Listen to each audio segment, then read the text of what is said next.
So when will it be your turn? Well, I'll be waiting in line with all other Australians. So this is a carefully sequenced process that starts with around 60,000 Australians just this week and then ramps up to an even faster rollout. But those initial ones will be the people who are actually administering the vaccine, health workers, and then we move into those in medi-hotels, those in our aged care centres and older and more vulnerable Australians. So it's very much a targeted process. There are going to be the odd symbolic jabs, if you like. The Prime Minister yesterday, the Leader of the Opposition, to come during the course of the week. These are, of course, about demonstrating that we all have complete confidence in the safety of the vaccine. But the vast majority of parliamentarians will wait in queue according to our risk profile, and will get our jabs when those like us of similar ages and health risks do across the rest of the country. OK. The multi-billion-dollar question here, Minister, is should this now mean no more border shutdowns?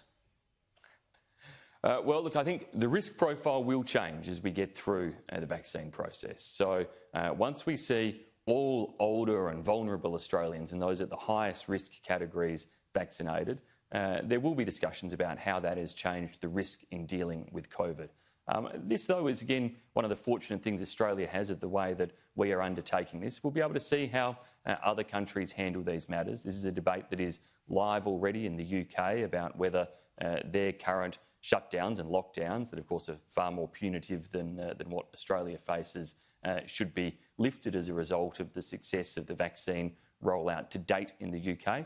There are counter voices there expressing concerns about what some of the other strains and variants of the vaccine virus might mean for vaccine effectiveness. And so we'll have to be guided by the health advices as we get to that. But I do hope that changed risk profile as we get the vaccine rolled out will enable us to have more confidence to keep those borders open and to continue the very strong economic recovery that Australia already has. OK, so it sounds as though that you're expecting that to happen, at least in the next few months anyway, as the vaccine rollout gets underway, that there may well be border shutdowns again. Well, look, we hope that there aren't virus outbreaks, but we have to deal with the reality that that could happen.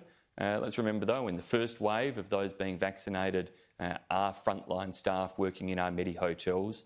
That's intended to provide greater protection and buffer in that regard. Then as we deal with those vulnerable Australians, providing further protection and buffer for those who would face the worst consequences of COVID should there be an outbreak. So that's what I mean when I say it changes the risk profile. We hope that it reduces the risk of there being a spread out of hotels. We certainly hope that it reduces the risk of those most vulnerable to the virus catching it. Then, of course, we want to work through the rest of the population. OK, we're still looking at these live pictures. This is from the Royal Prince Alfred Vaccination Hub coming to us in. It's coming in as we speak. We're looking at, I just want to ask you quickly, Minister, before we go, your announcement and the Treasurer's announcement, I'm sure, will be coming soon on the future of JobKeeper and JobSeeker. There's not too many sitting weeks left before the end of March. When will you be making an announcement on that?